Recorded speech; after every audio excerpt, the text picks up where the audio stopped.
क्या आपने कभी कल्पना की है कि आधी रात को किसी देश का इंटरनेट अचानक बंद कर दिया जाए, फोन काम करना बंद कर दे, सोशल मीडिया गायब हो जाए और सड़कों पर सिर्फ आग हो, नारे और गोलियों की आवाजें सुनाई दे। इस वक्त ईरान में ठीक यही हो रहा है। 12 दिनों से लगातार जल रहा ईरान, 100 से ज्यादा शहरों में फैले विरोध प्रदर्शन, 45 लोगों की मौत और ऊपर से अमेरिका के राष्ट्रपति डोनाल्ड ट्रंप की खुली चेतावनी। तो सवाल यह है कि आखिर ईरान अचानक क्यों सुलग उठा? आधी रात को ऐसा क्या हुआ कि सरकार को इंटरनेट और फोन लाइनों पर ताला लगाना पड़ गया? और क्या ये सिर्फ प्रदर्शन है या किसी बड़े भू राजनीतिक टकराव की शुरुआत? देखिए, ईरान में हालात दिन ब दिन बदतर होते जा रहे हैं। तेहरान से लेकर मशाद, ईरान शहर और बंदर अब्बास तक सड़कों पर लोग उतरे हुए हैं।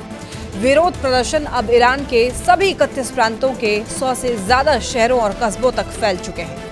सरकारी आंकड़े मौतों की संख्या कम बताते हैं, लेकिन ह्यूमन राइट्स एक्टिविस्ट एजेंसियों का यह दावा है कि अब तक 45 प्रदर्शनकारियों की जान जा चुकी है, जिनमें 8 नाबालिग भी शामिल हैं। गुरुवार की रात हालात उस वक्त और विस्फोटक हो गए जब प्रदर्शन अचानक से तेज हो गए। सुरक्षा बलों और प्रदर्शनकारियों के बीच झड़पें हुई और सरकार ने आनन फानन में पूरे देश में इंटरनेट और फोन नेटवर्क बंद कर दिया। दुनिया से ईरान का संपर्क लगभग कट चुका है और यही सवाल सबसे ज्यादा डराता है। सरकार आखिर क्या छिपाना चाहती है? दरअसल ईरान के इस गुस्से की जड़ें उसकी बर्बाद होती अर्थव्यवस्था में है। आज ईरान की हालत किसी हद तक पाकिस्तान जैसी हो चुकी है। ईरानी मुद्रा रियल रिकॉर्ड निचले स्तर पर पहुंच चुकी है। महंगाई करीब 42% तक जा चुकी है और बेरोजगारी ने आम आदमी की कमर तोड़ दी है। लोगों के पास न नौकरी है, न घर है, न घर चलाने के लिए पैसे हैं। 28 दिसंबर 2025 को इस गुस्से का पहला विस्फोट तब हुआ जब तेहरान के बाजारों में दुकानदारों ने हड़ताल शुरू की। लेकिन ये सिर्फ बाजारों तक सीमित नहीं रहा। धीरे धीरे छात्र, बेरोजगार, युवा और आम नागरिक सड़कों पर उतर आए और देखते ही देखते ये आंदोलन देशव्यापी बन गया। सरकार इसे विदेशी साजिश बता रही है, लेकिन सड़कों पर उतरने वाली जनता ये साफ कह रही है कि ये लड़ाई महंगाई, भ्रष्टाचार और दमन के खिलाफ है। इस पूरे आंदोलन को और हवा मिली जब ईरान के निर्वासित क्राउन प्रिंस रेजा पहलवी ने विदेश से प्रदर्शन जारी रखने की अपील की। उनके बयान के बाद गुरुवार को हालत और ज्यादा बिगड़ गए। बड़ी संख्या में लोग अलग अलग इलाकों में सड़क पर उतरे, रैलियां निकाली गईं, कई जगहों पर सड़कों पर कब्जा कर लिया गया। सरकार को भारी संख्या में सुरक्षा बलों को तैनात करना पड़ा। हालात इतने ज्यादा बिगड़ गए कि अधिकारियों ने इंटरनेट और फोन सेवाएं बंद कर दी। इंटरनेट मॉनिटरिंग संस्था नेट ब्लॉक्स के मुताबिक ईरान इस वक्त लगभग पूरे देश में इंटरनेट ब्लैकआउट की स्थिति में है। जानकारों का ये मानना है कि ये कदम इसलिए उठाया गया ताकि विरोध प्रदर्शनों की तस्वीरें और वीडियो दुनिया तक ना पहुंच सके। सड़कों पर हालात बेहद हिंसक हो चुके हैं। कई शहरों में प्रदर्शनकारियों और पुलिस के बीच में सीधी झड़पें हुई हैं। दंगा रोधी वाहनों से पानी की बौछारें की गई, आंसू गैस छोड़े गए और कई जगहों पर गोलियां भी चलाई गई।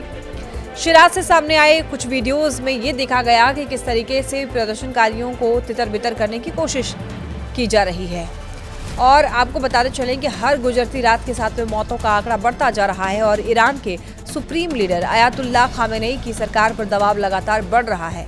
इसी बीच अमेरिका की एंट्री ने हालात को और ज्यादा खतरनाक बना दिया है। अमेरिकी राष्ट्रपति डोनाल्ड ट्रंप ने ईरान को सख्त चेतावनी देते हुए ये कहा कि अगर शांतिपूर्ण प्रदर्शनकारियों पर हिंसा की गई तो अमेरिका बहुत कड़ी कार्रवाई करेगा। ट्रंप ने यहाँ तक कह दिया कि अमेरिका लॉक एंड लोडेड है, यानी कि हमला करने के लिए पूरी तरह तैयार है। और ये बयान ऐसे वक्त में आया जब अमेरिका और ईरान के रिश्ते पहले से ही मिसाइल और न्यूक्लियर प्रोग्राम को लेकर के बेहद तनावपूर्ण है। ट्रंप की ये धमकी इस डर को और बढ़ा देता है कि कहीं ईरान का आंतरिक संकट एक अंतर्राष्ट्रीय टकराव में न बदल जाए। अब बड़ा सवाल ये है कि ईरान किस दिशा में जा रहा है। 2019 और 2022 में भी ईरान ने बड़े विरोध प्रदर्शन देखे थे, जिनमें भारी संख्या में लोग मारे गए थे। लेकिन इस बार फर्क ये है कि सरकार पहले से ज्यादा कमजोर नजर आ रही है। सेना के भीतर मतभेद हैं, कुछ जवानों के डिफेक्ट करने की खबरें भी सामने आ रही हैं। विपक्षी नेता अंतर्राष्ट्रीय समर्थन मांग रहे हैं, जबकि सरकार इसे अमेरिका और इजराइल की साजिश बताकर खारिज कर रही है। तो ऐसे में सवाल ये उठता है कि क्या ये सिर्फ महंगाई के खिलाफ गुस्सा है या फिर ईरान में सत्ता परिवर्तन की आहट है।